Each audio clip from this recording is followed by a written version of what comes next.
The story begins at the entrance of the demon realm. The man told everyone to double check their supplies, teams, and positions. One of the participants was nervous, but his friend told him not to because they have the Flying Tiger sect. He heard them and sighed because he knows that the Flying Tiger sect doesn't choose their members based on class only. Otherwise, he wouldn't be there. Our protagonist's name was Seo Gangrim. His class is tertiary insectile grade and his affiliation is Flying Tiger sect. 5 years prior, after the Day of Awakening, everyone's abilities were decided based on their Bazi destinies. The Bazi destiny is something they are born with and it depends on the day and time they were born.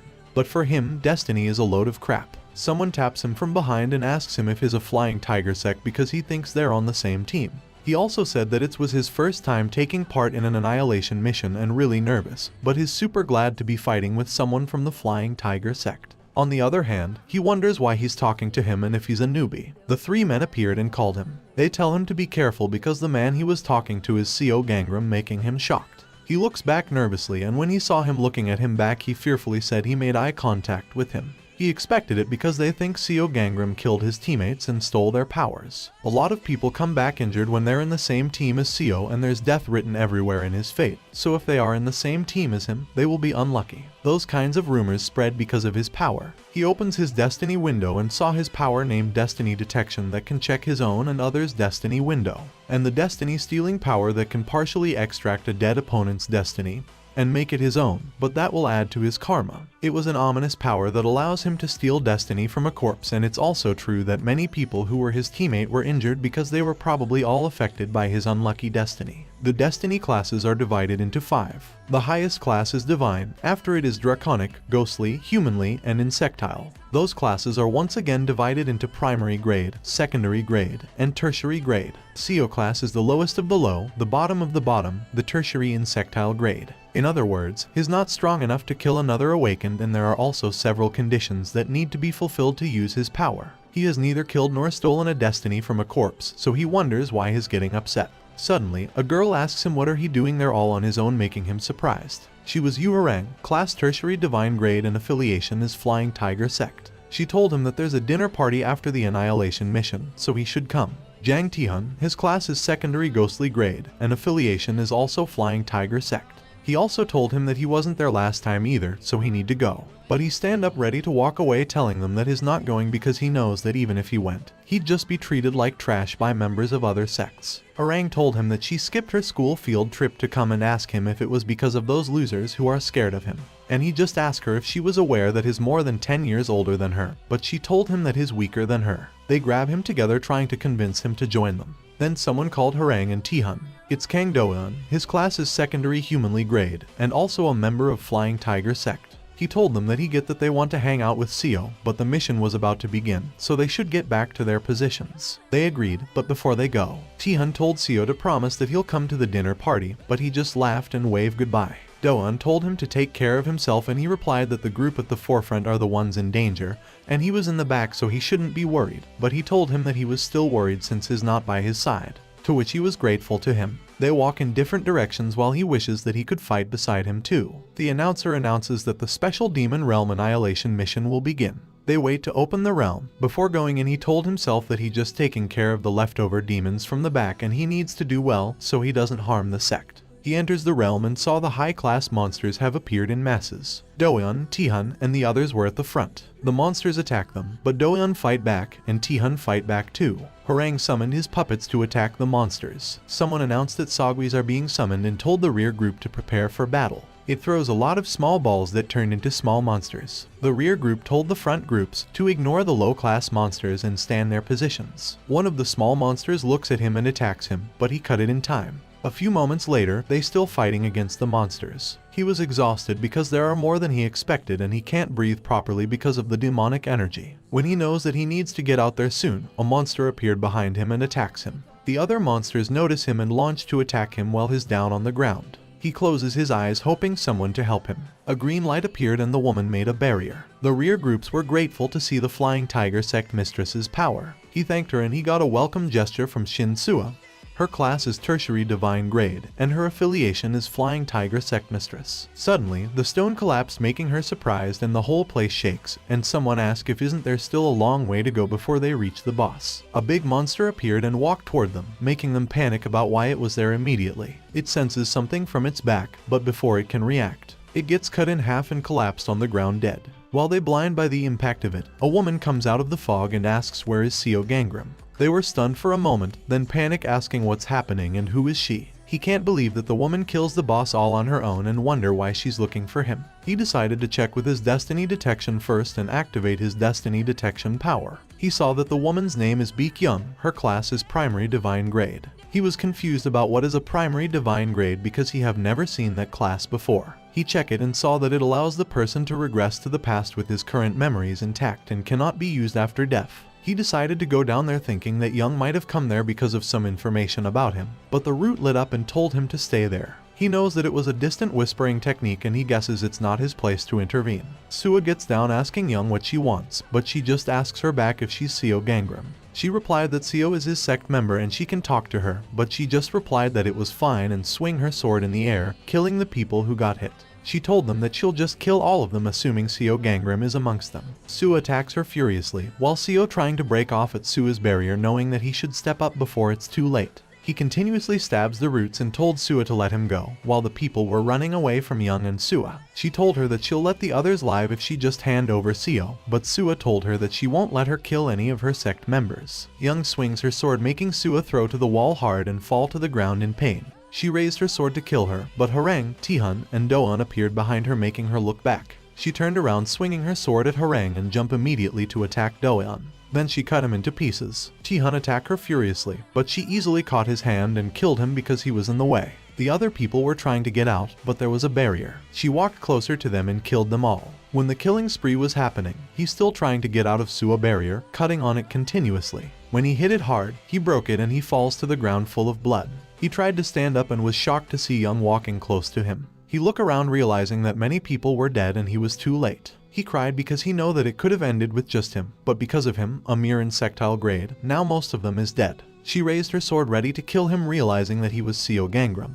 But a root appeared under her and surrounded her. Seo jumps to attack her, telling her not to dare touch his sect member, but she blocks her attack. Seo tried to fight her even though she was extremely injured. Young couldn't understand her because if she only gave Seo, she would have saved everyone else. Young stabs her in the chest, and Seo replied that it's a sect leader's duty to protect a sect member, making Seo surprised. The barrier's been undone, which means Seo died. He cried, knowing that he's gonna die and he can't win against her. But he knows that she's there to kill him and that he was the only one supposed to die. But he wonders why Shin Seo is the one that died. Suddenly, the interface appeared, checking corpses in the area and asking him if he will use his power destiny stealing. He agreed and his power activated. It warned him that karma will be accumulated when using his power and told him that there are 421 dead in the area, so it asks him whose destiny will he steal. He bites his lips hard and replied all 421 of them. Then the interface checked for the destinies that can be stolen. He knows that it's all because of one human that had an insectile grade destiny. He wonders how many people died because of that one person.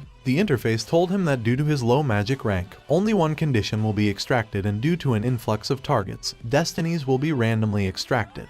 While his obtaining the ability Blooming White Flower, Hidden Form Technique, 1000 Weighted Axe, Air Walking, and increasing his water resistance and increasing his magic because of obtaining portions of the target's magic. He knows that they were right and that it's all because of him. His destiny killed everyone. She told him that he has such an interesting destiny, making him look up while obtaining the tree leaf method.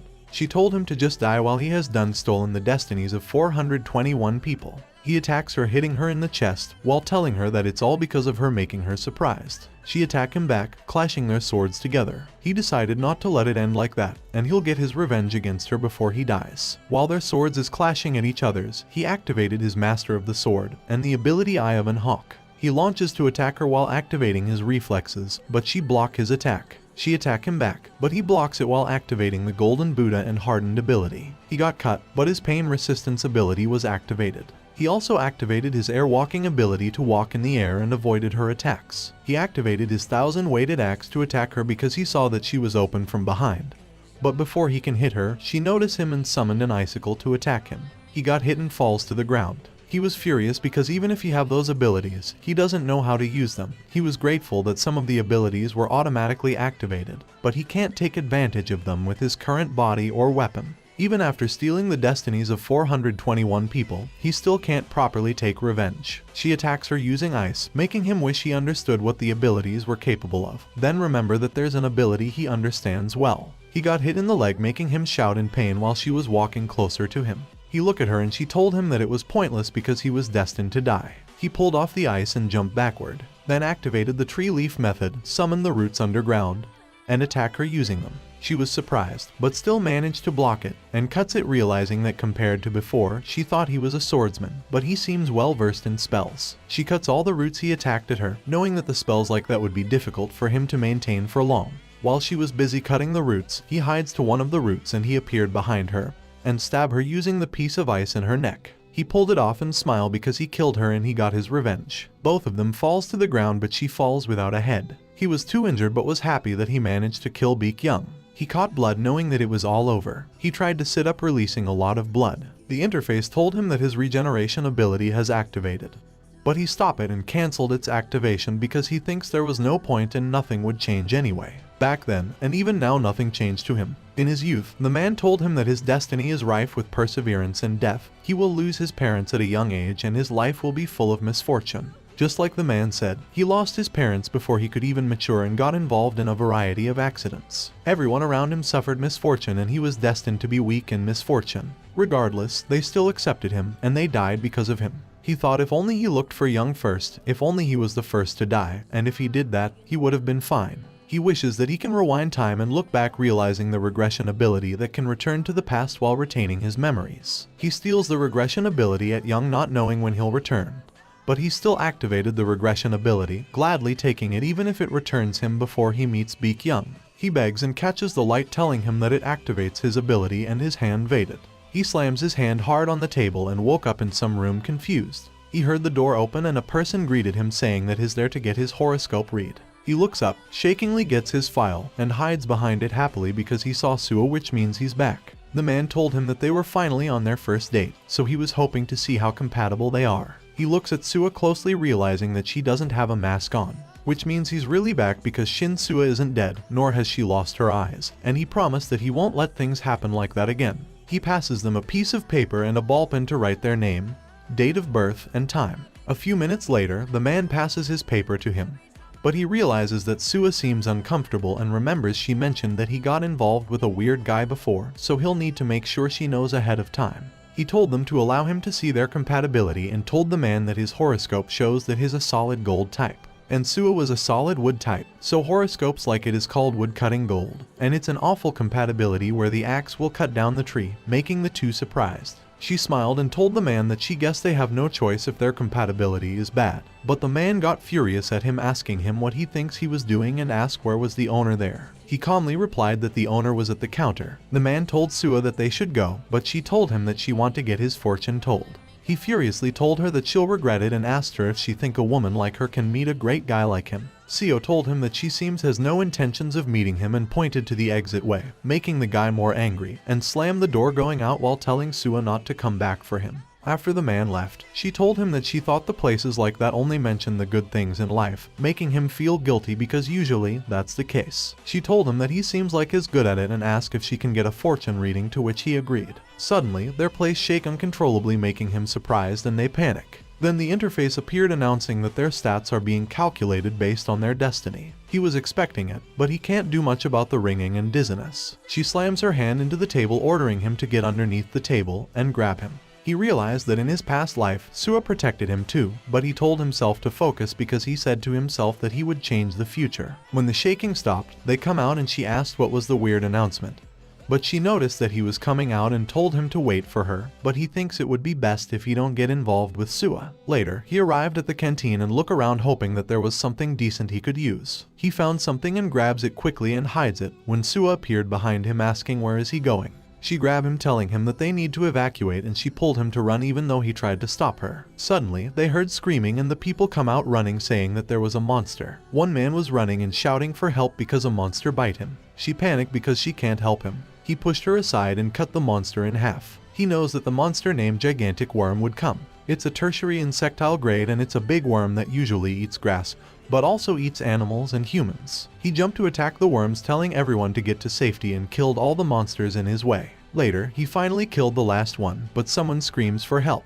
He runs toward the scream while telling everyone to get a hold of something, because those bugs are not that strong. He was shocked when he saw Seo holding a fire extinguisher to kill the monster. She smiles while telling them that it really isn't as strong as they seem, and she got one too. He laughed because he thinks it's funny seeing someone capable of killing dragons be happy about something like that. He told everyone that the stairs are clear and they should get down before more of the monsters appeared. The people run to go outside, but he just leaned down and grabbed spirit pearls inside the monsters. Although the monsters were lower grades, he got a lot more than he expected. She asked him if he's not going down while he was trying to get off the monster blood. He put it inside his packet while asking her why she isn't evacuating, and she replied that she can't leave him alone. He asked her if she was worried about someone she have just met, and she replied yes, making him realize that she was still the same. He asked her if she would wait even though she won't know what else could happen. When she tried to explain, he called her name and told her that he need to tell her something. She asked what it was, and he replied that his name is Shin Seo, class tertiary draconic grade, making her ask what is he doing. But he continued and said her attribute is wood and she have an ability called the tree leaf method. Suddenly, the destiny window appeared in front of her.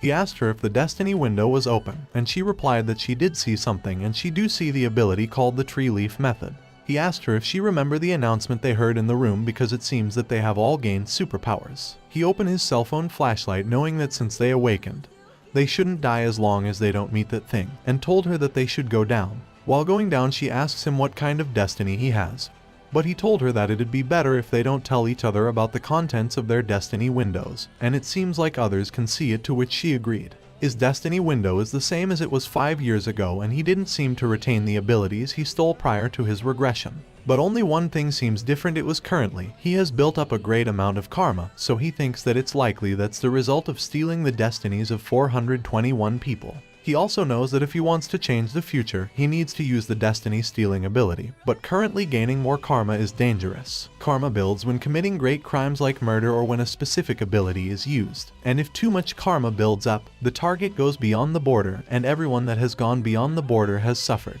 She stopped him because she thinks there was someone over there, and she called for the person who was wrapped in something. She runs, assuring the person that they'll get him out of there. Suddenly, a worm appeared behind the person and he stabbed it to kill it. He was glad that it was only just one, and she asked him if someone was inside it. He knows that the easiest way to check if they're alive or not is to activate his destiny stealing ability. It told him that currently, the number of deceased people nearby is 1, then he shake his head to let her know. He knows that most of the people there were dead. Some ability appeared, making him realize that they had a decent ability, and if they awakened, they could have lived. The ability is named Flame Manipulation, class is tertiary insectile grade. He can summon and manipulate a small flame. He obtained it, and as a penalty, he earned karma, but he knows that it was perfect because he need abilities like that. Suddenly, they heard a loud bang sound and she immediately run toward it, guessing that there was something over there. Later, they saw someone killing while laughing and saying that killing monsters is easy because it's a tutorial. He killed more monsters, telling it to let him face a boss already. Then he notices them and walks toward them, wondering if they're survivors. He asked them if they were characters that will ally with him and introduce himself as Gajan.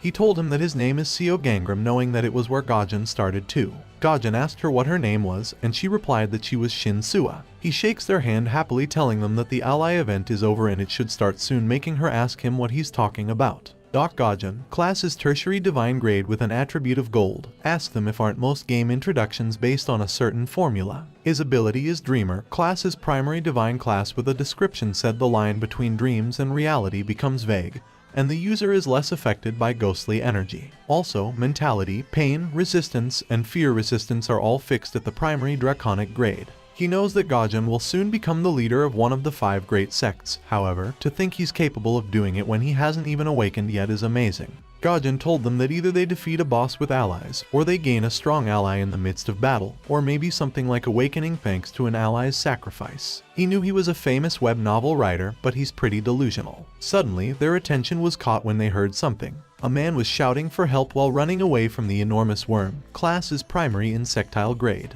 It's a monster composed of multiple insects, and it will be defeated when all the insects are killed. The man slipped because of the monster's blood, and when he looked up fearfully, then he got eaten up by the monster, making Seo surprised. Gajin realizes that it was the boss of the prologue they have to defeat. While she's telling Gajin that they need to run, he was in the front with his flame and throws it toward the monster to attack. He asks him if he can kill it and he replied no and explained that at that point they can't kill it. While he's explaining, it jumped to attack them, so he immediately told them to run. He also runs while he's attacking it with his fire and noticed that his attacks don't work. They run fast and are chased by the monster when it was near to attacking him. Fortunately, he avoided it, but it goes inside the wall, making her worried about him and told him to hurry up and go over her position. Gajin drags her away, telling her not to stop while the monster was behind them. It blocks his way, making Seo worriedly shout his name. She caught the monster's attention, but he attacked it using his fire, telling it to just look at him. It attacked him. Fortunately, he avoided it. While thinking, considering how things have turned out, he knows that he'll have to stall for time. Gajin runs away with Seo telling him that he won't forget about his sacrifice. He runs while being chased by it, assuring himself that he can do it and that he just needs to endure until the Fate Protection Agency arrives. He tripped and fall to the ground and didn't expect to be only capable of doing such little damage to it. When he tried to stand up, it caught up to him and opened its mouth to attack him, but he turned around fast and attacked inside its mouth using his fire, wondering if his attack worked. The monster shook in pain, but it looked up at him and tried to attack him again, making him realize that his attacks didn't work. Suddenly, someone throws a large wood at it and Seo told him to hurry up and run away. Small monsters come out of it and attack her. Fortunately, she blocks it in time. He burned the small monsters and tells her to hurry up and use the tree leaf method, but she said she can't because she needs plants in the area. Still, he told her that he's sure it'll work with lumber too. She realized she was holding lumbers and ordered them to grow. When it does, she tried to make them bigger. The lumbers grows and attacks the monster. They were stunned at first, but when she composed herself, she grabbed him to run. But she stopped because a lot of small monsters were crawling in her woods toward them. She collapsed on the ground thinking that it was over and cried because she came there to save Seo but failed. He told her that trees give life to flames, then an interface told her that her and Seo fates are becoming intertwined and her fate is giving life to Seo fate. He attacks it using his fire and thanks to Seo woods it becomes bigger. Because of it, his flame manipulation power is being temporarily evolved from tertiary insectile grade to primary insectile grade. He knows that their abilities are based off their Bazi destinies and the logic of the Bazi horoscopes are applied to battle. He looks at his hand and he defeated the primary insectile grade enormous worm. She was ecstatic that they win, but he collapsed on the ground, making her worried and asked if he's okay. He replied that he's fine while receiving extra rewards for having defeated an opponent stronger than him. Later, they arrived at the first floor exit while he was in anemia due to lack of mana. She held the exit door excitedly and said they can finally get out.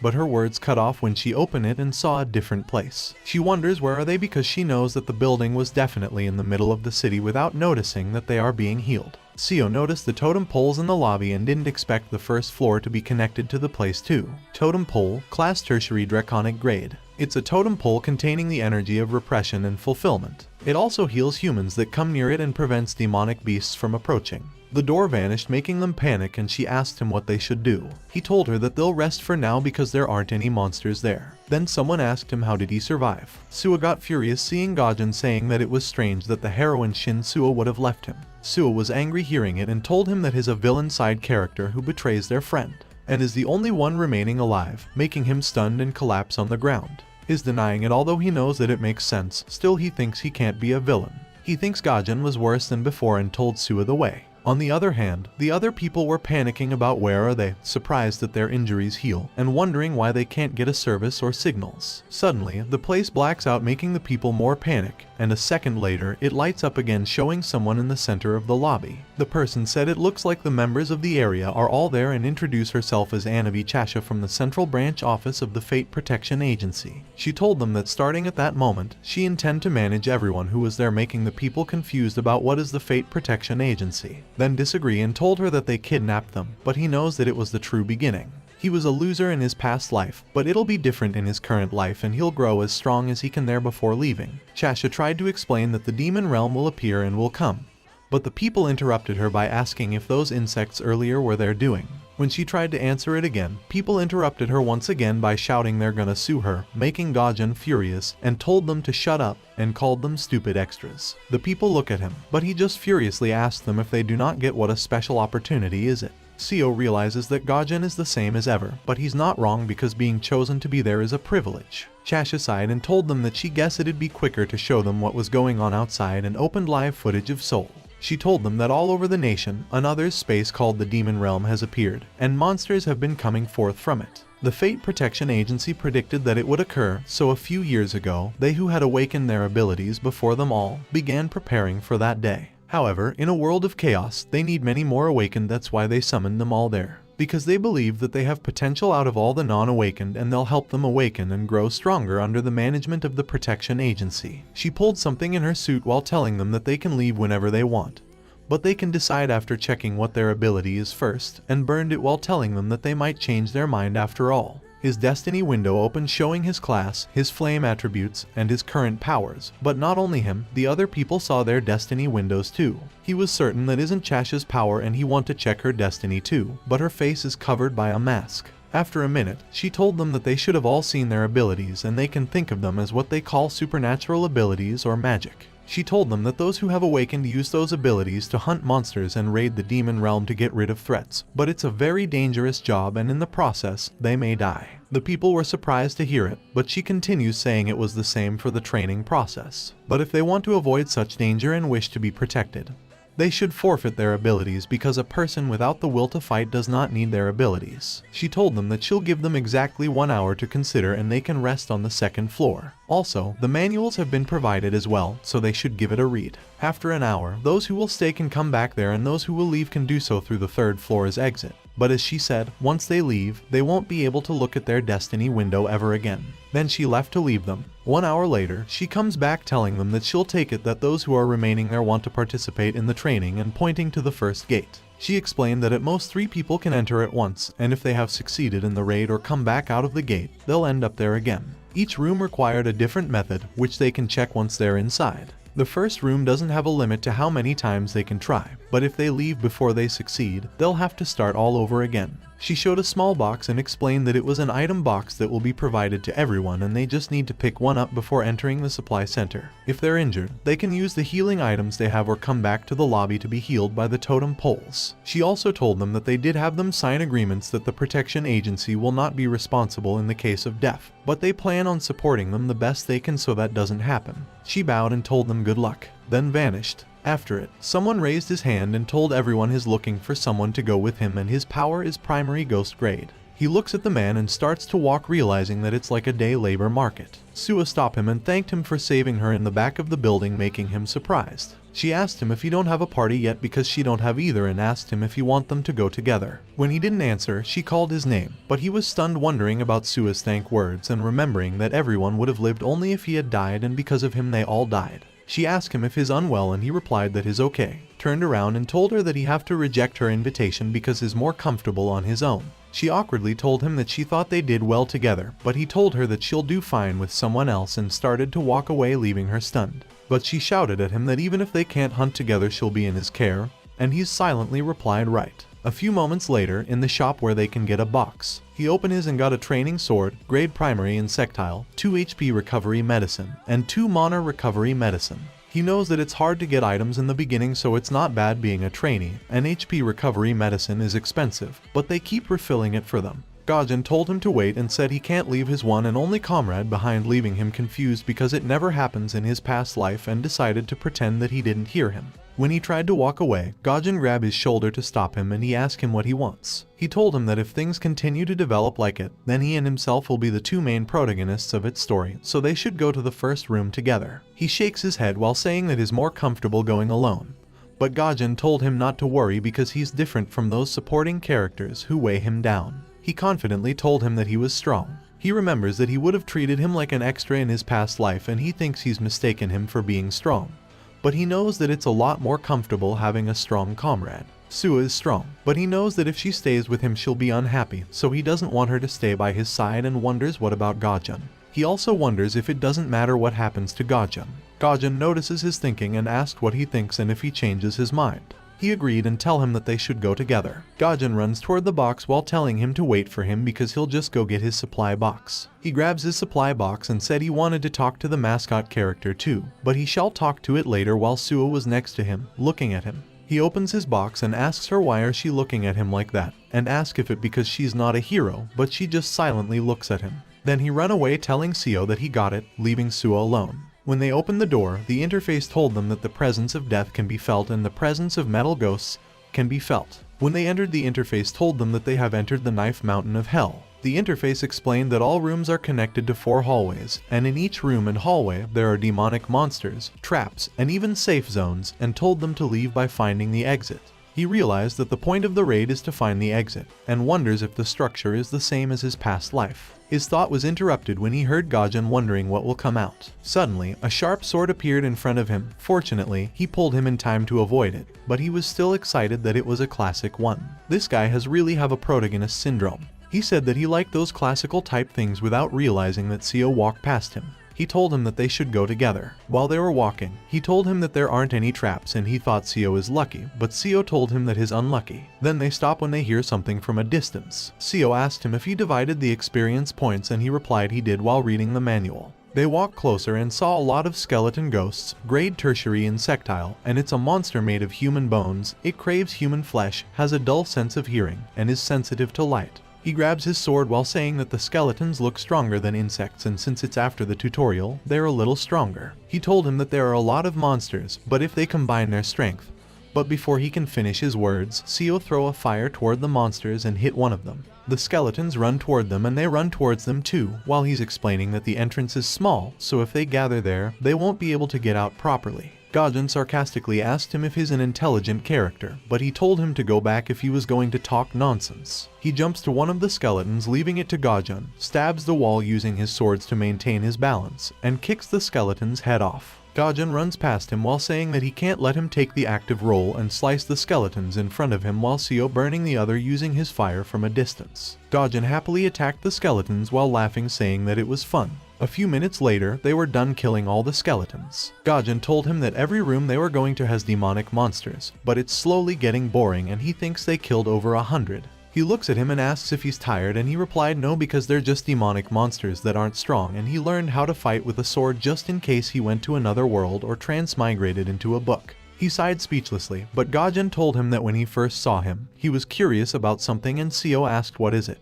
He asked him if he was perhaps a regressor, a returnee, a reincarnation, or something along those lines, making him surprised. He was stunned for a few moments and told him that if he was going to talk nonsense, he should leave, but he just laughed and said he thinks is right. He pushes him while telling him that they should stop wasting time and get going. But Gajan told him that he's not joking and he knows that he's unique. He told him that he was strangely calm, adapt really quickly, and is not scared of the demonic monsters. He replied that when he was young, he often saw ghosts, so he was used to those kinds of things. Gajan smiled and said he's curious about his past too. When Gajan asked him to tell him what his past, he pushed him hard, and when he looked back he saw the ground Seo stepping collapsed. He called his name worriedly, but he just shouted for him to run. He ran fast to the end of the corner and turned around to look at the collapsing ground. He worriedly said Seo's name, but immediately changes his expression and turns around wondering if Seo is not the main character. Then walks away saying he loves stories with regression plots that are kind of unfortunate. On the other hand, he was falling, he pulled his sword and stabbed it into the wall beside him. He used it to stop himself from slamming to the ground and managed to get down safely. The interface told him that he have entered a secret area and warned him that the monsters within secret areas are stronger than normal areas. It also told him that every path has a trap or a monster to face. The path to the normal area has been activated, and once he returned, the secret path will be sealed. It said that he may ask to be rescued and asked him if he would like to give up and return. Then show the counting down time request for the rescue, but he said that there was no way he would give up like that. He lifts up a fire, making the monsters notice him while guessing that he might be able to gain more stats than expected. He was grateful for being with Gajan and entering all the rooms with monsters, but he needed a chance to grow on his own. He released the fire and attacked one of the skeletons, but it blocked it using its shield. He swings his sword and uses his fire to hit the skeletons at the same time. Killing those monsters, his stats have increased by 10 points twice. A few minutes later, he has killed all the skeletons and his strength has increased to stage 5 after using his stat points. He looks at the dead skeletons, realizing that things are getting easier in the beginning as he raised his stats, and he can't believe that he managed to get his stats to that point. He opened his stats and saw that his strength is stage 5, stamina, agility, and sense are stage 4, and magic is stage 3. Looking at it, he wonders how strong they'll be. Regardless of the stats, everyone starts at stage 1. The difference between each stage is the amount of time and effort it takes to reach the next stage. Even if they gain the same amount of experience, their growth rate is much higher if their class is better.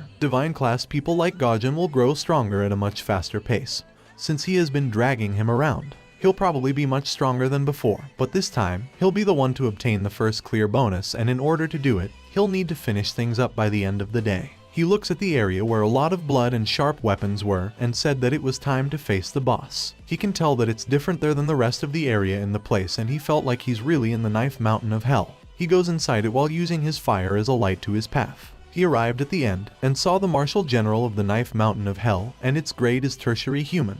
It's a monsters to be the master of the sword, and they move as if they are one. Unless defeated at the same time, they'll continue to be restored. He was hiding behind the stone near the monsters, knowing that those monsters are the Martial General, and he knew that seeing them up close like it would be different. He bites his lips while he's stopping his body from shaking. He readies his sword, assuring himself that he can defeat them if he go according to plan, without knowing that one of them was looking at him. He saw it attacking him, but before it can hit him, he put the torch with fire in its face, making it shout in pain. He runs away, knowing that he managed to grab the monster's attention. He looked back and saw that its face still burning, and since they're a gold attribute, he knows that the fire attack is working well. He thinks he should be able to buy some time with it, but suddenly the other monsters cut off the other monster's head, making him surprised. He continues to run fast, knowing that unless the monsters are defeated at the same time, they'll continue to be restored. He knows that fighting head-on is meaningless, and he increased his agility to stage 7 using his stat points. While running, he got cut multiple times by the swords beside the area, but he didn't stop and was almost near his planned destination. Suddenly, he stepped on the bone in the ground and slipped from it. He falls to the ground, making the monster near to catch him. He used his fire to break the rope that holding the sharp blade and cut off the head of one of the monsters. He immediately stands up and continues to run while the younger monster is chasing him and the elder is being restored.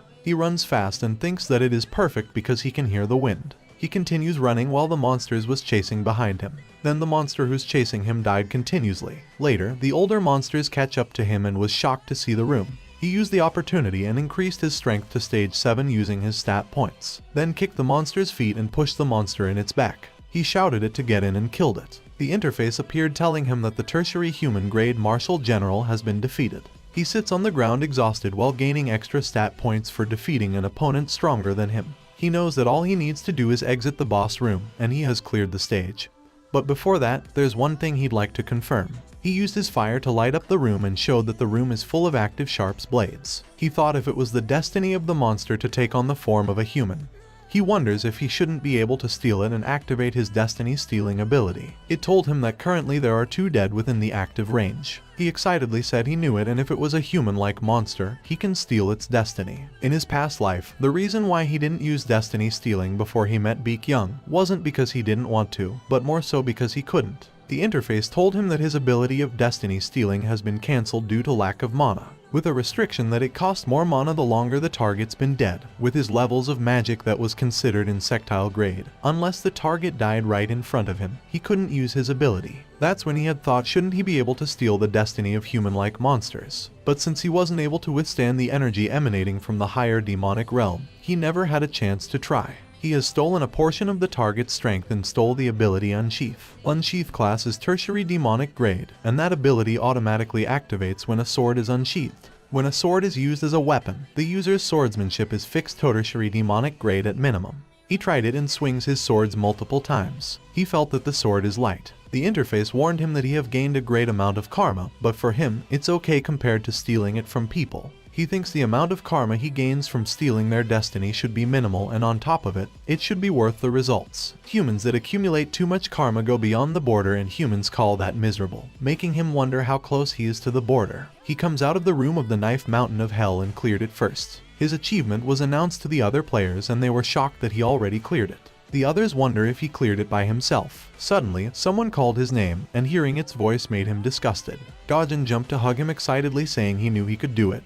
But he avoided it faster, telling him that he was not his ally, so he shouldn't trust him. Chasha called him from behind and congratulate him for being the first to clear the stage, then ask him if he has some time. A few moments later, in the training facility at Seo Gangrim's private room, he opens the box and got the inventory bag that can be used to store objects, regardless of weight or volume. He realizes that the reward for clearing the first room was given by Chasha. He puts the bag in his waist while saying since it's a hard to obtain inventory item, he can't miss the chance to get it early. Then he opened his phone and put the Wi-Fi password that was given to him for another first clear bonus while saying he doesn't want to grab too much attention from the Fate Protection Agency. He saw the news saying that a 5.8 magnitude earthquake shook the country and it was the greatest recorded earthquake since 2017. He read all the comments about the Fate Protection Agency and saw a link. He clicked it and saw the first team leader of the Soul Protection Agency named Xiaomun Yangyu. She announced that in order to protect all unawakened, the Protection Agency is doing their best. He tried to use his destiny detection ability to her, but the interface told him that her current destiny is being protected. He realizes that the agency was using items to protect their destiny. He closes his eyes while listening to Yangyu telling people that although more events like it will continue to happen, there's no need to worry because they, at the Fate Protection Agency, will protect their future, and told the people to believe in the Fate Protection Agency. The Fate Protection Agency is a collection of only the best amongst the awakened, and all members of the agency are known to hide their faces with masks. Then he remembers Young taking off her mask and showing her face. He snapped, realizing that if Young is a member of the agency, it would make sense if nobody knew how strong she really was, but he can't tell yet. Meanwhile, in some office room, someone furiously slams the book on the table asking how are they handling things. The Fate Protection Agency Seoul second team leader named Gongju asked his people if didn't they say it would take at least a week for the stage to be cleared. But they cleared the secret area too. Still, they told him their destiny grade and ability are both tertiary insectile grade. He furiously called Ju Sungti and ordered him to take responsibility for it, write up a report, and clean up the trap that Seo Gangrim used. Then he orders everyone else to prepare to clear the rest of the monsters. When he disperses the members, they immediately stand up, put on their masks, and come out, leaving Sungti alone in the room. He didn't expect that Seo would lure the monster into a trap and wonders what if he were to clear the second door in a day again, and what would happen if the higher officials knew the person clearing the stage was a mere insectile grade. The next day, in the first floor training area cafeteria, Gajan asked him if he was not going to the second room today and if he forget the bet that they had. Also, told him that if he don't even try it, he might clear the room before he have a chance. Seo replied that he'll go at his own pace, so he should do whatever he want, and since he was not his ally until he win, he asked him to leave.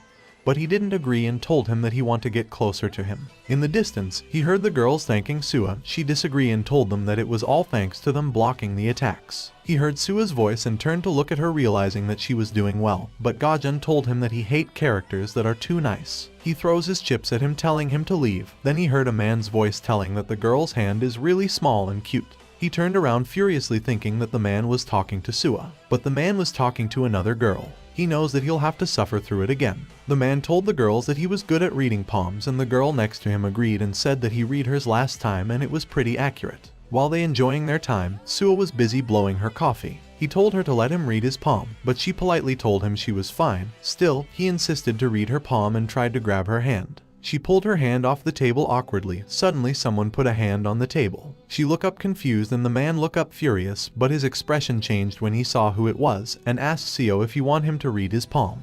But he got a firm no. He told her that he has something to talk about with her and asked her if they can have a moment. She was confused, but still agreed. They stood up and he told her that he wanted to speak with her in the empty lounge, to which she agreed. While they walking, two men called him from upstairs and thanked him for letting them use his Wi-Fi. After he attempted to clear the room of the knife mountain of hell by himself and shared the Wi-Fi, which was one of the rewards. Everyone seemed to be friendly toward him, but that type of friendliness was unfamiliar to him, since in his previous life, people had started to avoid and reject him at some point. In his past life, the man told the lady who he's talking to that he's not going if he was coming, and he replied that he'll just leave wondering if it was because his class is low and walk away, leaving people judging him from behind. Even in that situation, Chin Gunam treated him indifferently.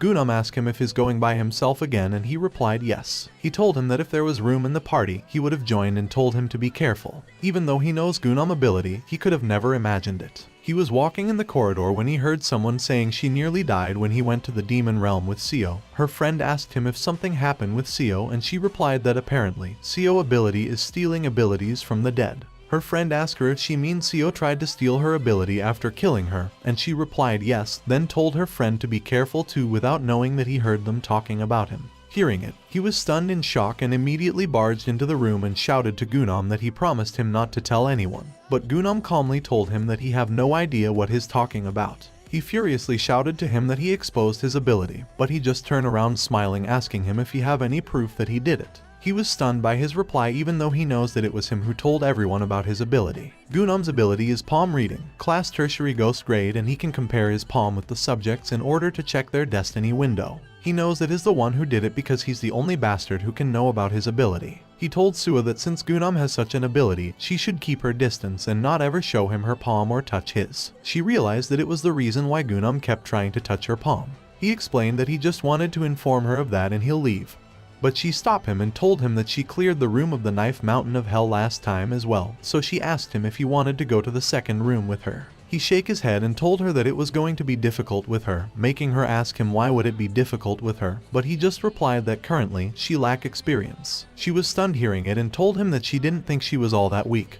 But he told her that her ability will be weakened in the next room since the next room has a fire attribute. The Kai of Gold will disrupt the destiny of Seo. He told her that the first room would have been incompatible with her since it had the attribute of gold, and he was sure she know what he was talking about. Realizing it, she thinks that the second room will definitely be disadvantageous for her. He asked her if he understood it and she replied yes to some extent. Before he left, she touched his shoulder and called him to say something. He walks out of the lounge fast, wondering why that even after his rejections. She smiled and thanks him for his advice. In the lounge, Seo was left behind figuring out about Seo turning her proposal down but still went ahead with Gajan, so she figured he wanted to keep some distance between them. But he called her out to tell her about Gunom and he could have refused using a different excuse. So she wonders why he's so honest and if he worried about her. On the other hand, while he was walking someone called him and when he looks back he saw Gunom asking him if he was going to the second room with Seo. He put his hands inside his pockets and replied no, he'll go by himself. Then walk away knowing that he needs to eliminate bastard Gunom, so he will not drag him down. But before he can reach the top of the stair, he stops him and asks if he wants to form a party with him. He explained that it'll be convenient for him since his class is pretty high and told him that his dragon class, but he knows that it was a lie and asked him what about his ability while activating his destiny detection. Gunom replied that his ability is water bombs and he can make firearms with water. He also saw that his class is primary human grade and his attribute is water. He agreed and told him that they can leave right away. Gunom happily told him that he'll get ready and come down soon. Then immediately walk upstairs to get ready, leaving him relief that he approached him first. Later, the second training ground started and it was the room of the Hellfire. The interface showed them the clear conditions and it said that they need to find the ice crystal and return to the lobby. Also, it didn't have a time limit. They go inside the room and Gunom was amazed that the place really looks like hell. He told him that he was surprised that he accepted his proposal so easily and he guessed it was because of his water attribute. Then asked him if did he happen to see the clear conditions without knowing that he's silently pulling his swords from behind. He told him that it was so hot in there, but since he's with him, they'll find it soon without knowing that he's furious at him. He raised his swords from behind him, and when he looked back he was surprised. He activated his unsheath ability and killed it. Gunom was surprised to see a frog behind him getting slashed. He told him that he didn't expect to see a monster right at the beginning. But he just told him that they were coming, and when he looked down he gasped to see a swarm of frogs heading toward them. It was Fire Frog, class is tertiary insectile grade, and its monsters were born in the hottest of spring. Although their attacks are weak, they move in groups and they prey on creatures less warm than them. Gunom squeezed a bottle of water while saying that the frogs are a piece of cake, then attacked the frogs using his water ability. The frogs that got hit were killed, making him happy because his powers work great there. He told him that it'll be easy as long as they find the crystal and he replied that it just might be, but he already knows where it is. Still, they were in no hurry, so he just wonders what should he do with Gunom, who's excited behind him. He notices that Seo was smiling and happily wonders if he's thinking that it was a good choice to come there with him. A moment later, they killed a lot of frogs, but his head was in pain, so he wondered if it was what they call mana anemia and realized that there are way too many monsters compared to the room of the Knife Mountain of Hell. So he'll have no choice and he'll have to fight with a sword like Seo. He covered his face and stabbed the frog, but he didn't hit it. It swells up, which made him thrown away, and it jumps on top of him.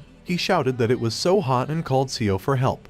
But he just sighed, making him ask him why is he just standing there watching him. He stabs away the frog that is on top of him while telling him to go back if he can't keep up and telling him that he can clear it on his own. He replied that he'll be fine if he just rests for a bit, to which he agreed while walking away. He got furious thinking Seo is an arrogant bastard who thinks he was all great just because he was the first to clear the raid. He stands up knowing that he partied up with him to see what class and ability he had. But he can't check because his hands are bandaged, and even if he tries to assume from his abilities, he knows he's hiding something and he'll have to check it, and there must be a time when he lets his guard down and he'll aim for that timing. He sat down on something that he thought was a rock to rest, but it moves, making him surprised. He falls to the ground hard, then the monsters attack him, making him call Seo in panic. Fortunately, Seo sliced the monster in half before he got hit. He fearfully realizes that there were monsters other than those frogs there, and he let his guard down. Seo called him, to which he immediately responds and told him that he have saved him twice, then stabbed the monsters while saying it was annoying to kill, so they should move on before any more come. He smiled and responded alright, but he furiously wondered if he boasted that he helped him a bit. He clenched his fist while thinking that Seo was not even that great, and that once his mana recovered, he can take him on easily. He looks back and asks him if he does have something to say. He just smiles awkwardly, thanking Seo for helping him. Later, they saw something shiny in the distance and he pointed it, asking if isn't there something there. He was shocked to see it, but Gunam was more ecstatic, asking him if it was the ice crystal. He looked at it carefully and happily said that it was really it, knowing that they just need to take it back to the lobby to clear the room. He also wonders if there is only one of them, and if that is so, he guesses he'll be the first ones to clear, and thinks that the people back at the training center will think he beat it because of Seo. Seo tried to explain what it was, but he immediately ran toward it, knowing that if there was only one ice crystal, then the first person to take it is the first person to clear the room. He excitedly runs toward it while imagining the rewards, the honor, and the respect and looks of admiration. He was close to grabbing it while shouting that it will be all his, and he's the first one to clear the room, but when he finally grabbed it, it's squishy. He was surprised without knowing that it was the fire frog's egg sac. Class is tertiary insectile grade, and it's a sac containing countless fire frog eggs. Also, there are always fire frogs nearby it. The frogs come out of the lava and jump toward him. He got dragged down to the lava and called Seo name for help, but he just stands still and told him that it was karma for trying to stab him in the back, then walk away, leaving him cursing and getting dragged down in the lava by the frogs. Later, he arrived inside the room of the Hellfire Crystal Cave while holding some dead frogs. He grabs the ice crystal. Class is tertiary ghostly grade, and it's a crystal made of ice. Also, the water attribute will be increased when possessed. He sat down and opened his shop window. The condition for opening the shop is obtaining a spirit pearl. Originally, he wouldn't know about the existence of the shop or spirit pearls, but at that time, he was able to open the shop because he took some spirit pearls before coming. He purchased an item named a prayer chest. He had to trade in his accomplishment stats because he didn't have enough money. Prayer chest. Class is primary ghostly grade, and if they put in an item and pray, they'll receive an item of their wishes, but if the offering is not enough, they'll receive nothing. He opens it and put the ice crystal inside while saying it had a funny name, and in the end, they just want them to put a precious and expensive item in there. He prayed knowing that the ice crystal is a tertiary ghostly grade item. What he wants is a primary ghostly grade item. Also, he knew that there was a bit of difference, but it's possible since they're both ghostly grades. He opened it and it released a shiny light. He was shocked to see that he obtained a tertiary insectile grade named Insect Honey. He slashes many ice crystals around him and puts them beside him while putting them one by one inside the prayer chest. He said that if he can't get quality, he'll get quantity, and he has so many, so there's no way he won't get it. On the other hand, Gunam furiously curses Seo. He shakingly walks, while saying Seo thinks he'll be fine after leaving him all alone like that, but once he finds him, he swears to stab his arrogant little face with his sword. While he was cursing Seo, he saw something smoking from a distance. He was surprised knowing that it was the true ice crystal. The door opens and he comes out of it, clearing it. He was ecstatic that he was the first to clear it. The others were surprised that he finished it only in one day. He was happy to see that he got the reaction he was looking forward to. With it, he thinks is better than Seo. He saw him from a distance unwrapping his bandages. He walks toward him, making Seo surprised, and asks him how could he just run away on his own and that he was looking for him for so long. He tried to explain, but Chasha called Gunam, saying he's the first one to clear the room of Hellfire. He happily waved and replied that he's there. Then he gives his hand at him, saying he'll forgive him just once and they should shake hands as a symbol of reconciliation. He hesitantly looks at his hand and slowly approaches it to shake hand without knowing that Gunam activated his palm reading ability. They shake hands and Gunam told him not to be too scared while he's reading Seo Destiny. Then Gunam walk away, realizing that he felt better that he was the first to clear the room and saw Seo looking so pathetic. Then he saw that Seo's class is tertiary insectile, attribute is flame, ability is flame manipulation tertiary insectile grade, and unsheathed primary humanly grade. He looks back surprised that he's tertiary insectile grade because he thought he'd be at least humanly grade. Then he furiously thinks he went through all it just because of an insectile grade. He looks at him afraid but then smiles teasingly. He was glad that he got it just in time, and it was the Destiny Protection Charm.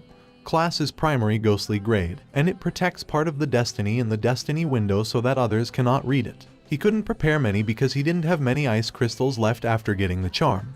but it seems like Gunam found one of the ice crystals he put into a fire frog. Gunam told Chasha that he's a water type, and Chasha asks him if he can tell her about how he found the ice crystals while behind them was Gajun, who was looking from the side and realized that even Seo came back a mess, but he wonders how he cleared it in one day. After Chasha has done interviewing Gunam, Gajun called him, and when he looked back he told him that he was amazing. Gunam thinks Gajun was a tertiary divine grade. He disappointedly told him that he had been trying the room since a few days ago, but he kept failing, and thinks that Seo seems to be weaker than he thought. He agreed and told him that Seo is a tertiary insectile grade, that's why he's weak, and he ran off on his own just because of a crowd of monsters. He looked up at him and told him that he's more like the main character than him, making Gunam proud of himself, and told him that he guess he is not wrong. Seeing the two talking, he smiled and saw that Doc Gajun and Chinguna's fates are intertwining. He knows that Gajun will stop paying attention to him for now. The interface showed him that the two men's destiny combination is worse and evil energy is creeping into Gunam's destiny. But he didn't care because Gajun will take care of Gunam for him too, and things are going better than he expected.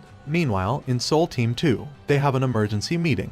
Ju asked Chasha if Gunam is about ghostly grade, and she replied he's humanly grade while shaking her head. Ju asked her if someone go with Gunam, and she replied trainee Seo Gangrim, making Sungti shocked. Ju feels something off because Seo went with him, but Gunam was the only one to clear it. She agreed and told him that trainee Gunam said something strange. He told her that he was killing fire frogs and found that one of them has swallowed an ice crystal. But he told her that the monsters shouldn't be able to approach the crystal cave because they have set up a barrier. She replied that she checked earlier and saw that the barrier was down and the monsters did eat all of the ice crystals. Hearing it, he shook in anger and shouted to Sungti, asking him how the hell did he do such a bad job, and he fearfully replied that he checked multiple times, but there were definitely no problems. He also told him that the fact that the clearing was done faster than expected just means that they have more capable trainees. He slams his hand on the table and seriously asks him if he can take responsibility for his statements. If he can say that his plan had no fault at all, and that since he has so many capable trainees, they can move on to the third room. Also, he asks him if he takes responsibility if they all end up dying.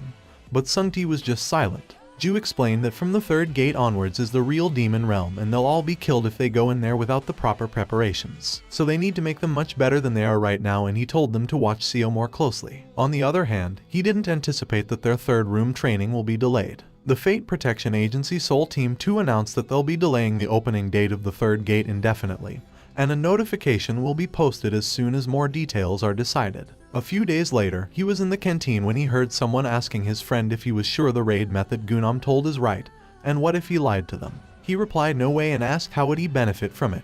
But his friend still said it was strange because all the other people that cleared the room are people who aren't close to Gunam. He was confused at first but remembers Sua coming out at second, Gajun in 8th, and Seo in 13th, then figured out that his friend was right because Gajun and Gunam cleared it long after him even though they had been in the same parties before. His friend told him that those two don't work together anymore. The other guy yawned and asked him if they should just explore instead, without knowing that Seo heard them. Hearing it, he guessed Gunam went around spreading false information and he was already abandoned by Gajun. Suddenly, the interface appeared and showed a summons notification. Chasha told everyone to meet at the hall at 18 today, and he knows that it's about time. Later at 18, when they are all in the hall, Chasha greeted them. She explained that she have called them all there today to inform them about the third gate. She raised her hand and burned the talisman and the ropes that blocked the third gate while telling everyone that they'll be permitting the entry of the third gate, making everyone amazed and excited. She explained that from the third gate onwards, they'll be entering the true demon realm, and instead of just the training grounds the protection agency has prepared. Therefore, from now on, everyone will be moving together. She warned them that the true demon realm environment is much more severe, and they'll be coming across a stronger and greater variety of monsters. The gods will watch on as they raid the demon realm, and when they hear a god's voice, she tells them not to immediately reply and check the newly updated manual first. The people check it and were surprised that the manual really changed. She told them that they have added various ways to respond to different situations in the demon realm, and they recommend that they give it a read before going in. She told them that that's all the advice she can give and worriedly beg everyone not to die. Hearing it, the people were stunned and fearfully asked if she just tells them not to die. Seo was thinking hard when someone appeared behind him. She shouted hello to him and he looked back and called her name Bomb. She awkwardly asks if he can tell them apart, and her twin sister told him that the other people always get them confused. In his thought, how could he forget them when they and Shin Sua were the only ones to talk to him when Gunam went around spreading rumors about him in his past life. Plus, even if they're twins, their destinies are different. Yunbom, class is primary draconic grade, her attribute is gold. Her ability is perfect marksmanship. Class is primary ghostly grade, and when using long-range weapons or abilities, she'll hit his target no matter what, but the amount of mana consumed will differ depending on the target's class and distance. Yoon Jae-al, her class and attribute are the same as her sister, but her ability is one-shot perfect hit, class primary ghostly grade and with the same description as her sister. He worriedly guesses things won't change. In his past life, Bomb survived, but Jae-al died in the third room and the interface warned him that he feel the spirit of death by White Tiger from Yoon Jae-al. There will be a life-threatening in the coming few days. While the twins were teasing each other, he asked Jae-al if she want to go to the third room with him. She agreed and said she didn't want to go hunting with her sister, making Bomb shocked. But he told them that Bomb can come too, promising that he'll make sure the twins survive this time together. Later, their third training room began and it was a room of ice. Their condition to clear the room is to hunt more than one of each type of monster in the Ice Valley. They need 10 types of monsters and their time limit is 14 days. He entered the room first and the interface warned him that the current demon realm is haunted by water energy. The water energy overcomes his destiny and his stats are being decreased by 10%. Then the twin entered the room too. Bomb realized that monster hunting must be the assignment of the raid while Jae-al can't see anything because of the strong wind. Bomb told her sister to look at the rabbit in the side and Jae-al was ecstatic because it was so cute. When the rabbit saw them, it suddenly changed and attacked them, but ended up dead. It was Eyehorn Rabbit, class is primary insectile grade. Then they sit on the broken tree while looking at the window shop. Bomb said the shop is so mean and Jae-al told them that there are so many items, but there isn't a search feature. Bomb asked him how did he find things so easily, and thinks it was because he used them for years, but he can't say it and just replied that it was similar to a game he used to play. Jae-al told him to look at her weapons too and said that she is thinking of buying a bow and arrow. A moment later, the twin was happily fully equipped. Then they proceed to kill monsters. After he killed the monsters, he looked back and saw the twin arguing about how many they have killed. Yoon Bomb was a shooter and Yoon Jae-al was an archer for the national teams. The hunting efficiency really went up since they're using weapons they're used to. In his past life, Bomb became the highest class sniper and he knows Yoon Jae-al would have achieved just as much had she stayed alive, or they might be been better if they stay together. In his past life, Bomb became a whole different person after Jae-al's death. She never smiled again after that, and as if to avenge Jae-al's death, Bomb focused on monster hunting. After that, Yoon Bomb quickly grew stronger and was scouted into Sura sect, one of the 5 great sects, but she was never happy. He knows that the twin has good destinies and they can become really strong, so he'll have to make sure Jae-al lives for Bomb's sake and he'll help them get into the Flying Tiger sect. Then the Flying Tiger sect members that were killed by Bomb, who was Sura sect sniper, would stay alive. He looks at them telling himself that he'll make sure to keep his eyes on Jae-al, but he was shocked to realize that Jae-al was missing, so he panics and wondered where did she go. They run while shouting Jae-al's name, but he was more panicked than Bomb. Bomb worriedly searches and asks how far did she go just to go to the bathroom. Seo finds something and told her that he heard screams from the distance. She told him that she didn't hear anything, but he told her that is certain. They go where the scream coming from and they heard Jae-al shouting underground telling them that she was there. She's with someone while she's explaining that the ground suddenly collapsed. Bomb assured her that they'll get her back up. Then he immediately slid down asking Jae-al if she was okay and she replied she was okay, but the person next to her is not. He looks at the person and realizes that it was Gunam. Gunam angrily thinks why it has to be Seo. He sighed and asked him if he want help, but he replied he don't need help from someone like him. He immediately agreed and told Jae-al that they should go, making her ask him if they are just gonna go. He lifted her up to Bomb while she was explaining that Gunam said his legs are paralyzed from a dangerous monster's attack. He told her that it must have been the rabbits and it'll go away on its own. Jae-al asks why he's in pain when the rabbits are the weakest ones there. Bomb told Jae-al that she was not supposed to say that, but hearing it, Gunam was ashamed and blamed it on Seo. He hits his hand furiously on the ground while saying Seo needs to taste shame. Suddenly, someone said he was right and bad guys should pay for what they've done, making him surprise. It asks him if he wants help. He looks up confused and asks who is he. On the other hand, he told the twin that they should go back because the difficulty will increase once it gets dark. Jae-al told him that she raised her stats to get stronger and Bomb told him that she have collected quite a bit of accomplishment stats too, but he told the twins that there was no rush because it is only the first day. Bomb asks him if he's coming with them the next day too and he replied yes, then told them that they should stay together until they clear the room, making the twin happy. Suddenly, he heard someone screaming from a distance and he was shocked to realize who it was. He told the twins to get back to the lobby first, making them ask him what about him. He run while explaining that he forgot something and he'll be back soon. The scene shifts to a few people were surrounded by a lot of monsters. The monsters were drooling while looking at them. Sua told everyone to calm down and she looked back when she heard her team being attacked. She activates this tree leaf method and attacked the monsters while telling everyone to get behind her. The monster in front of her attacked her. Fortunately, she blocks it using her sword and swing it away while she was using her tree leaf method to protect everyone behind her. She looked back to attack the monster from behind her, knowing that she'll have to kill as many as she can, so it's easier later on, without realizing that the monster was behind her. It bite her in the shoulder and she'll look back in pain, hoping that she had one more person who could fight. Seo arrives and he invests his accomplishment stats into ability flame manipulation and leveled up it to secondary insectile grade. He stabs the monster who's biting Seo, then attacks the monster beside her and goes to the next monster in front of him. He hits the monsters which sent it flying and kills the other monster, while Seo killing a few behind him.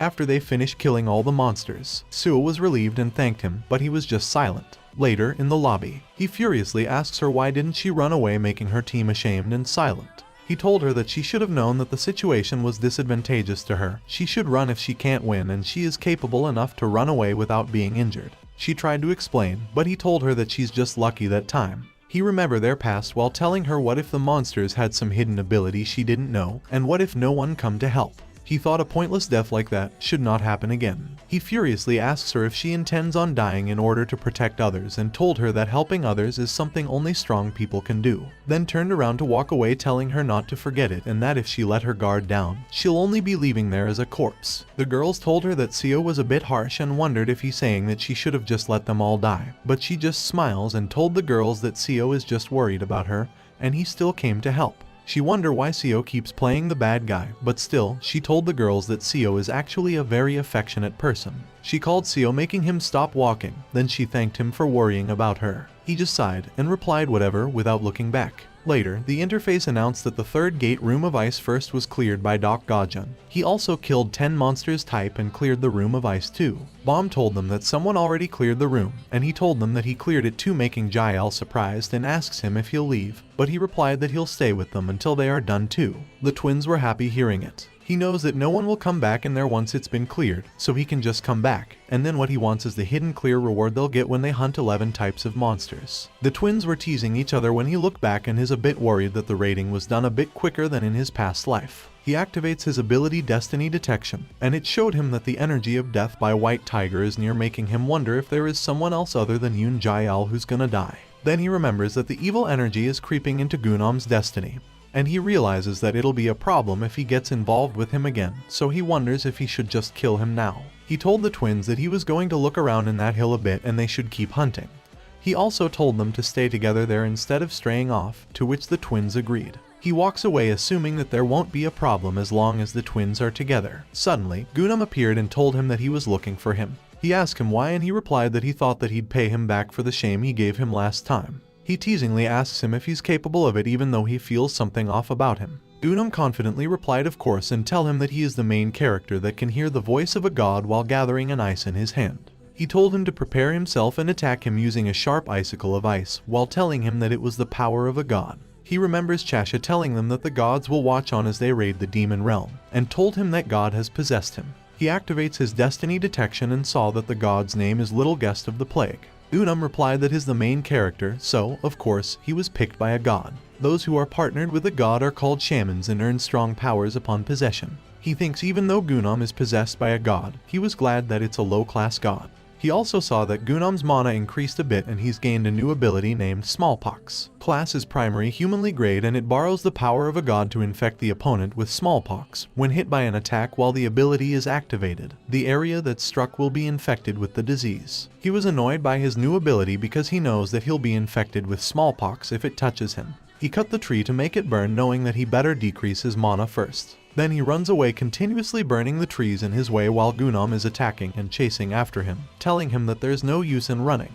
A moment later, while he's still running and Gunom was chasing him, Gunom tries to attack him, but he immediately stopped when the boar monsters run between them. He killed the boars who were in the way using his sharp icicle of ice while telling Seo to stop running. While he furiously chased him, he shouted for the boars to move. But a big boar appeared and furiously attacked him using its horn. He coughs a lot of blood because of the hit and falls to the ground while it runs away. Suddenly, the god said he came to watch because he heard there was a human possessed by a god. But he was not even strong and told him that it was fitting for a low-class god. He realizes that the god who is currently watching him is not Xiaolwen and wonders if other gods watching him too. The god said it's still amusing to watch a weak human. He asks the god if is it amusing to him. Suddenly then he got stabbed from behind by Seo. The god who's watching disappointedly said he lost while he was begging Xiaowen to help him. He pulled his sword and asks him if he's finished with his revenge. Then Seo pointed his sword near his face while he's telling him that he have been lurking around him for a while, and he must have done because he knew what the risk was. Suddenly, Bomb comes running toward them calling him. He stabs the snow telling Gunam that he's lucky, but next time, he'll kill him for real and order him to get himself together. He run to meet Bomb in the center telling her that he told them to stay there while Gunam was walking away in another direction. But Bomb told him that there was a problem. She worriedly told him that a herd of snow pigs came running and swept away Jael, making him stunned, and remembers the man told him that his destiny is unfortunate and full of evil energy. A lot of people come back injured when they're in the same as Seo. Even his parents are dead and everywhere he goes someone dies. Bomb called him multiple times asking him if he was okay, but he thinks it was because of him. He pushed Bomb aside and told her that he'll find her. Then walk fast while Bomb tells him to wait for her. He told her to go back, but she grabbed his arms and told him that she was coming too. He furiously told her she can't because if something happens to her too, but Bomb told him that he said before not to go around alone, and asked him how can she go back alone when Jael might be in danger. He told her that he's gonna send her back if it gets dark or he thinks it was dangerous, but she didn't respond, making him ask her why she isn't replying, so she agreed. Later, they arrived somewhere. He doesn't know how Jael died in his past life, but if she's currently in danger, then they are in the right place and beg Jael not to be dead. Bomb told him that there aren't any monsters in the place and he knows that it was because low-class monsters wouldn't dare to set foot in a predator's territory. Suddenly, they heard a loud sound and he immediately pulled Bomb to hide. He signed her to be quiet while a big monster walking behind them. It was Yeti, class is tertiary ghostly grade, and it's a human-like monster covered in fur all over. It only appears in front of humans on snowy days and it wants to fight any opponent stronger than itself. He looked at it and was shocked to see Jael in its hand. Bomb immediately come out and furiously pointed a gun at it. The Yeti turned in their direction and searched around it because it thinks it heard someone. Fortunately, he grabbed Bomb in time. He whispered to her to wait and activated his destiny stealing. It showed him that there are 0 deaths in the area, making him relieved, and told Bomb that they'll be putting Jael in further danger if they fight. He let go of her and looks at the Yeti, then tells her that he thinks it's moving Jael to its nest and noticed that there are snow pigs on the other side. They go to the top of the cliff and he told her that they need to wait for it to place down Jael first. She asks him if they attack once it has put Jael down and he replied no, explaining that they better avoid fighting it. They watch while the Yeti was walking to its nest holding Jael. He threw a flare gun at Bomb and told her that once it placed Jael down, she should shoot the gun to lure it and then run all the way to the entrance. He also told her not to fight and just run, then asked her if she can do it and she replied yes. He told her that he'll take Jael while she was luring it. Then he immediately slides down, knowing that with Bomb's dexterity, she should be able to run away from a Yeti easily enough. When Bomb saw that the Yeti put down her sister, she fired the flare gun into the air and get the Yeti's attention. It blocks its eyes from the light and immediately runs toward her, leaving Jael in its nest. When it was chasing Bomb, he immediately ran toward Jael. He tried to wake her up, but he noticed that she was not conscious. But currently, he can't give her any medicine, so he lifts her up knowing that he'll have to take her to the lobby. But before he can run away, he stops to see another Yeti holding prey in front of him. On the other hand, Bomb was running and shooting the flare gun in the air while the Yeti is chasing after her. Suddenly, it stopped and turned around, making her confused why. She shoot a lot in the air while asking it where is it going and told it that it should be chasing her, but it didn't look back, making her furious and shouted for it to come back. On the other hand, the Yeti growls in anger and grabs its prey on its shoulder, then throw it away to attack him while he's holding Jael behind him. But he knew that he had no luck in his destiny. He put his fire in his feet and slid to the Yeti that tried to step on them. He successfully avoided it, but he was shocked to see the other Yeti running toward them. The two monsters surrounded him and ready to attack him. Fortunately, he slid into the open space in time and avoided being squeezed by two monsters. Then he jumps toward the nest and burned the nest while he's slowly putting Jael down, realizing that he was going to hunt anyway. When he has put down Jael in the center of the nest, he stands up and faces the monsters while telling Jael to hold on a little longer. He told her that he'll kill the monsters before they leave. The monsters run toward him furiously and one of them stamps its feet on the ice, making it crack. He notices it and smiles, realizing that his plan might work. He ran toward the Yeti who was waiting for him and the other was running toward him. He increases his agility to level 18 and slide around, avoiding all the attacks of the monsters, making the ground break by it. Then he turned around to face the monsters. One of them attacks him, but he jumps in time to avoid it. Then he landed on its arm and jumps again towards it. He landed on its shoulder while the other monster was about to attack him. He jumps again, avoiding its attack. The other monster goes to the top of the other monster to grab him in the air, but the blue monster felt something. Then suddenly, the ice cracks, and the ground collapsed and one of the monsters fall and died while the other is hanging to its dear life. The interface congratulate him that he defeats the tertiary demonic grade Yeti. He knows that in the demon realm, there are a lot of terrains that only consist of snow and ice, and they tend to collapse easily like the area Jael fell into. He also knew that the other bastard won't be able to climb back up either, but suddenly it hit the ground making him fall too. While he's falling, he can't believe that the Yeti was smart to know how to drag him too, but fortunately, the roots catch him in time. He looked up and saw Seo standing at the top looking at him. She told him that if he let his guard down, he'll be leaving the training facility as a dead man, and she's glad that she's not too late. He smiled awkwardly and thanked her, but she told him to tell it to Bomb who came to find her. She told him to hold on tight because she'll pull him up. But he told her to put him down first because there was something he need to check. A few moments later, he come out of the hole and saw Bomb panicking calling Jael's name. He immediately runs toward the twin wondering if they are too late and if they're not able to fight the destinies they have been born into. Suddenly, Jael made a sound that lit up Sua's expression. She shakingly said it was cold and asked her sister to turn the heater back on. She sits up in pain asking them where are they. Bomb was ecstatic that Jael was alive, but he just stands still stunned while the interface tells him that the death by white tiger aura dissipates from Jael. He happily runs toward them while the interface tells him that a set destiny has changed, and he stopped when he saw that the destiny change has been activated.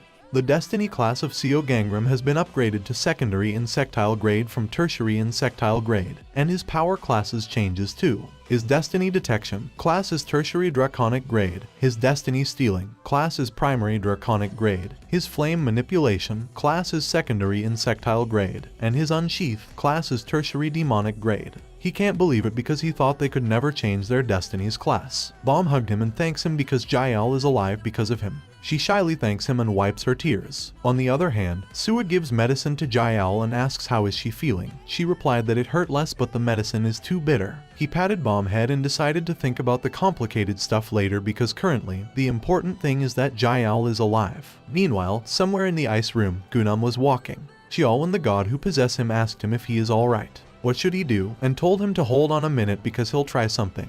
But he cursed him asking how is he a god, and told him that he shouldn't have taken on a god who would give him a goddamn disease. Xiaowen told him that he's crossing the line and got dragged down to the ground. He called Xiaowen young master and asked for its forgiveness. While half of his body was underground, he turned around because a shadow appeared and he saw Gajan behind him. He asks him to help him and explain that Seo attacked him, so he was fleeing and he is sure that Seo Bastard is the named villain. So he told him to stop about the awakening event of the loser who's hiding his real power or whatever, and they should defeat Seo together as he said they are comrades. Gajan told him that if he is the main character, he should be able to overcome it with ease, but he lost to the likes of Seo. He tried to make an excuse, but Gajan told him that he thought he wasn't able to reveal his true powers because he was with him, but he guesses he just isn't the main character. He promised him is the main character, so he should help him.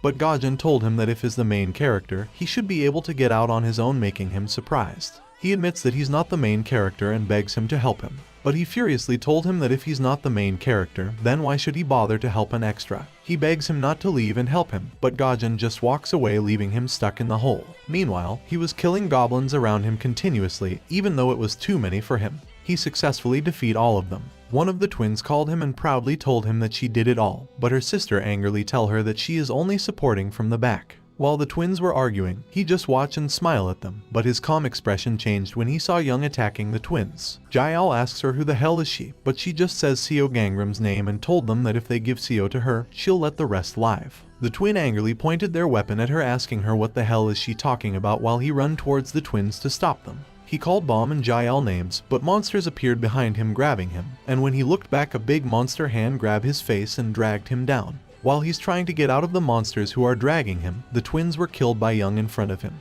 The twins ask him why he has to be in their lives and told him that they would have lived if it weren't for him. The monsters grab him while the twin asks him why didn't he save them and told that they shouldn't have taken them into the Flying Tiger sect. Suddenly, someone from behind him told him not to forget and Sua told him that he killed them. He comforts himself that it's just a dream, that future won't come and he won't let it repeat itself, but he wonders if it was a warning that it's gotten too close. He remembers the interface told him that the twins think he is a savior, so the fate of him and the twins are beginning to intertwine. He stand up and decided to distance himself from them. Later, Jael opened his door asking him if he hates them. He tried to close the door and told her that currently he just have things to do, but Bomb told him that Seo coming too. He notices the twins have gotten close to Seo, which mean he won't have to worry about them. He told them that it was good because Seo seems like a nice person. Jael told him that he have to come too, and he replied next time. Then he closes the door. Jael asked if Seo hasn't been distancing himself from them since that day, and Bomb replied that Seo must have a reason. The twins come down the stairs making an X sign to Seo to say that Seo didn't agree. Seo slowly opened the gate telling the twins that they can't do anything about it, and that they should just go to the 4th room on their own. They enter the 4th room of the Sword Forest, and their condition to clear it is to hunt monsters and collect spirit pearls in the knife-sharp forest maze. They need to collect 1,000 spirit pearls. The twins were ecstatic that their 4th training is in the forest and the air is so refreshing there. Seo positioned herself and told the twins to be careful because something was coming, making Bomb ask her if it was a monster and where it was coming from. The wind blows the leaves toward them and hits Seo. She got cut by it and realizes that it's not a monster, but she thinks the forest itself is dangerous in that room. The interface told them that the room of the Sword Forest is a demon realm of an endless forest, and there's no change in terrain.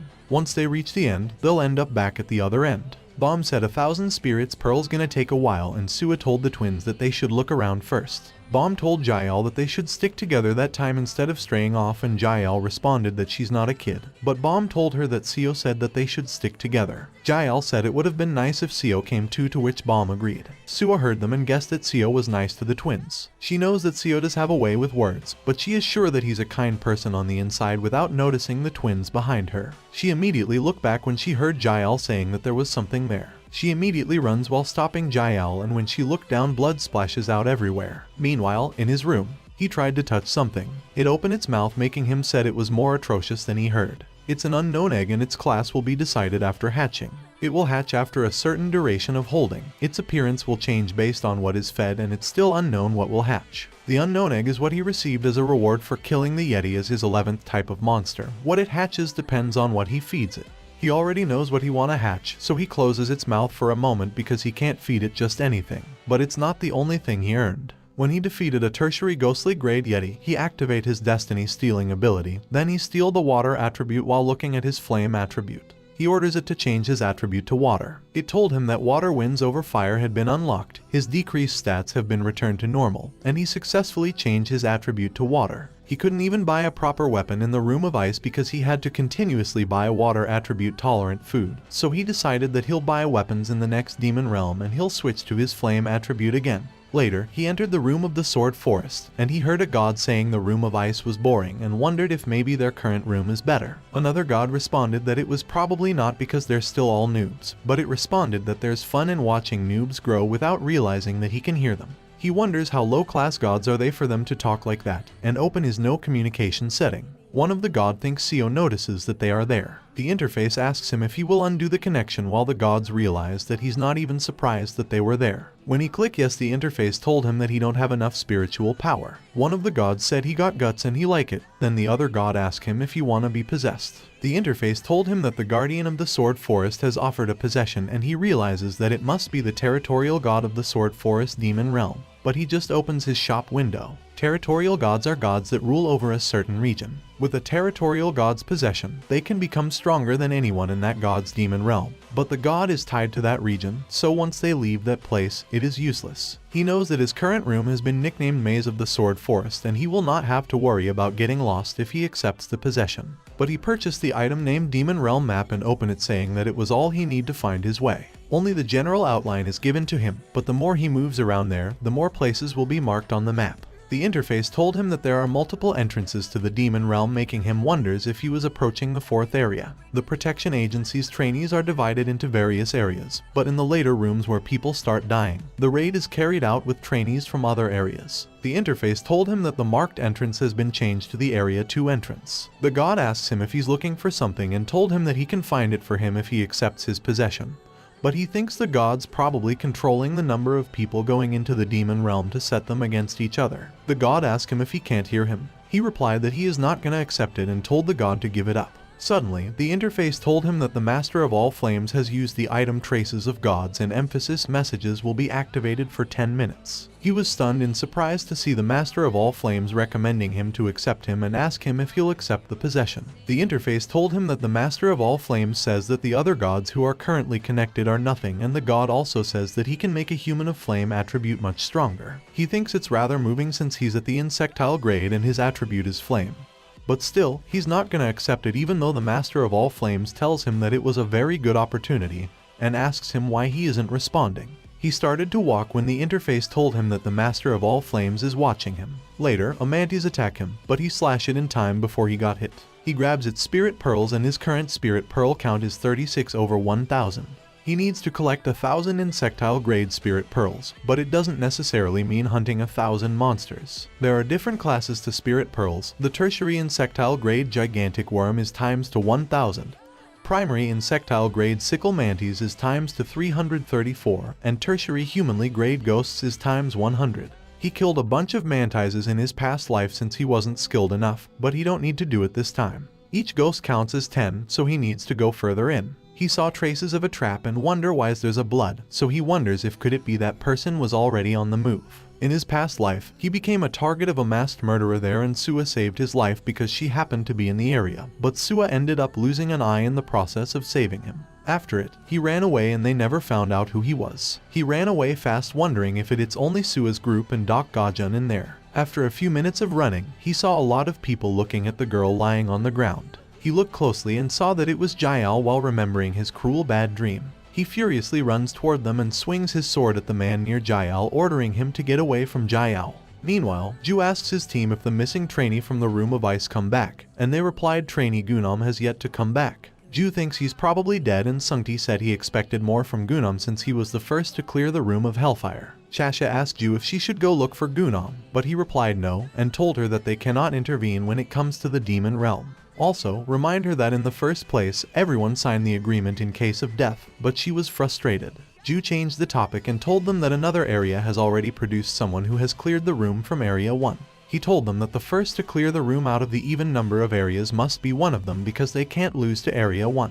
After the meeting, Sungti asks Chasha how is she gonna keep doing their job if she's so grieved over just one person dying when she already knew people would die, but she told him that there's something else on her mind making him ask what. She replied that she was checking the other area's trainee list because she was done with organizing the files, and she saw that one of the trainees there was a serial killer. Back to Seo pointing his sword near the man's neck ordering him to get away from Jael. The man told him to calm down and that they should talk first while he was activating his destiny detection. He saw that the man's name is Nam Yujun, his class is tertiary humanly grade and his attribute is flame. Yujun explained that they are healing Jael and he was holding an antidote from the shop. He looked around and saw the people class and told them to put their weapons down. Jael made a painful sound and he looked at her, then saw that her state is poison fever, paralysis, so he realized Yujun was right that Jael needs the antidote. He angrily asks them how can he trust them and thinks he has to take Jael away. Seo, Bomb, and the other girl arrive and called his name from behind while running toward them. Seo told him that they were not their enemies, and he asked her what is their situation then. The girl with Seo raised her hand and said she'll explain it. She's Ju Hyeryung, her class is secondary ghostly grade.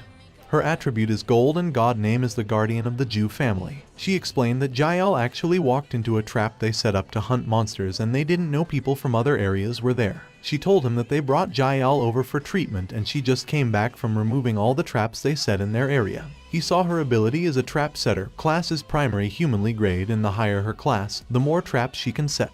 Also, she can lure and prey even without bait. He remembers that the murderer in his past life was good with poison and traps too and he thinks Hyeryung seems to be the strongest out of their group. Plus she's also been possessed by an ancestor god.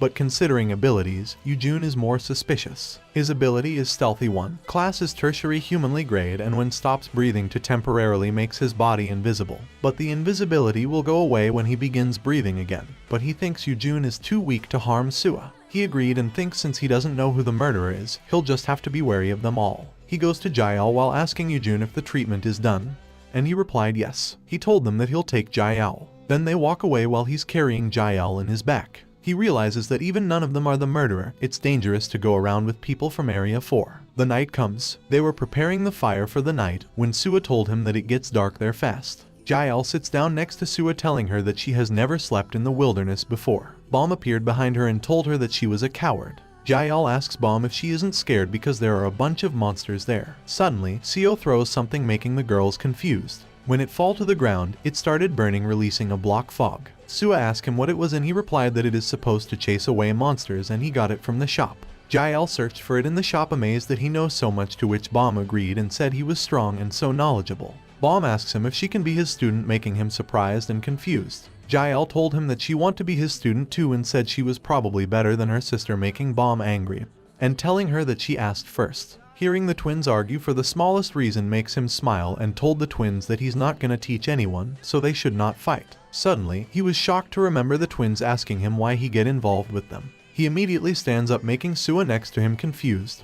Then he walks away, making Jael ask him where is he going, and he replied that it's too loud there, so he's gonna sleep away from there. Then told them not to wait up for him, leaving the three girls confused and worried about him. He disappointedly asked himself what the hell he was doing because he was supposed to distance himself. After it, he realized that he have things to do and unwrapped the cloth in an unknown egg mouth. He swings the leaves near the unknown egg's mouth, telling it to eat it up. But when it eats it, it rejected the substance and requested meat. The interface warned him that the unknown egg is going on a hunger strike. He stabbed the branch of the tree, ordering it to eat, which it did immediately in horror. After consuming it, the unknown growth state increased to 0.4% and he ordered it to eat more. After it, he goes up the branch of the tree where he can see the three girls. The god asked him why have he returned, and the other god responded that he must have been concerned about his comrade. The god said it was called Tsunir, making the other god ask what Tsunir was. The god explained that spring potatoes are the best and that Tsunir kids will give him some, to which the other god said he get it. And it was exactly Seo, but Seo was decided that he was going to advance and turn the god's communication off. The god said Seo can just be with his comrades, but he was doing the push-pull thing again, to which the other god agreed and said it was Seo's whole concept, but the god said he was just getting irritated. On the other hand, Bom furiously asked Jael why isn't she being careful, and Jael told her to stop nagging her because she's reflecting on her action already, while Seo just smiling and looking at the twins arguing. One of the gods told the other gods to be quiet because he can't hear what Seo's comrades are saying, while he just smiling and looking at the twins. It reminds him of the Flying Tiger sect. Harangue, and he used to bicker like the twins all the time, and back then, Seo always just smiled at them. It was their ordinary life back then. He's going to be too busy, but he thinks the Flying Tiger sect in their current life will be bustling too. He thinks it's a bit bittersweet and its sight is so warm and sweet. Suddenly, he smelled something and wondered what it was. The monsters nearby smelled it too and immediately run to where the three girls staying. He immediately jumps off the tree, making Seo shocked. She called his name confused and asked him if he was looking for something while he was cutting the bushes. He saw something and asked Seo if did everyone vacate the area while he was away. Seo replied no, and he grabbed the fruit on the ground. He looks at the demonic peach, class tertiary insectile grade, and it's a peach enjoyed by demons. It attracts the demon with its scent and it does not have any particular flavor. He asks if anyone comes by at all. He saw a lot of peaches nearby, but there are no fruit trees nearby, so he knows that someone left the fruits there intentionally and he thought it was the murderer bastard. He picked up the peaches and put them in his bag, wondering if it was the bastard with the invisibility technique. Jael told him that Gajun passed by earlier. He asked her if it really Gajun, not a stranger from a different area. Jael agreed and told him that Gajun passed by an hour ago. Bom asks him if did Gajun do something and told him that Gajun was glaring at them quite a bit. He wonders if Doc Gajun is the murderer, but he thinks who knows what Gajun lunatic is thinking. He told them that there's a whole bunch of fruits that attract demons over there. Seo asks him if he means somebody intentionally tried to put them in danger, and Jael fearfully asks who would do it. He replied he didn't know, but one thing he was certain of is that they need to be wary of humans going forward. He told them that he'll take care of all those fruits without knowing that the murderer was hiding behind the tree. He felt something and immediately turned around. He sensed someone, but they disappeared. On the other hand, in some places in the forest, Gajun was killing monsters and he was bored. After killing monsters, he walks away thinking that the plot is so trash. There are no rivals, comrades, or enemies. There are no gods or heroes that interest him, and he has just been hunting the low-level demons, so he wonders what is his role. Then he remembered hearing Jael asking how is Seo so strong, and Bom responded that she didn't think he'd be able to defeat the Yeti. He remembered that Seo managed to defeat a boss-level demon that even he didn't encounter, as the first person who cleared the room of ice and rescued someone, so he wondered why would a person who is capable of it be defeated by Gunam in the room of hellfire. Then he realizes something and wonders what if pushing Gunam in his direction was all planned by Seo. What if Seo is someone who returned from the future, so he knows all the strategies and rewards, and what if he just wanted to get rid of him so he could hog all the necessary rewards? Then he thinks all the puzzle pieces would fit. He immediately runs because he needs to find Seo Gangrim. On the other hand, he opened his map and saw that the current discovery rate is 35%. Then he starts to walk while looking at the map. The god asks him why isn't he going to hunt when he only managed to collect 200 spirit pearls, and the other gods ask him why he keeps staring at the map and told him that it was his specialty, so they should do a possession. He replied that he didn't even tell him who tossed the demonic peaches. The gods cleared their throats and told him that they didn't see them either, but he just closed his map, highly doubt to the gods' response. He looks around, making the gods ask him what is he searching for. One of the gods asks him if he's looking for it, making the other god ask what he means by it.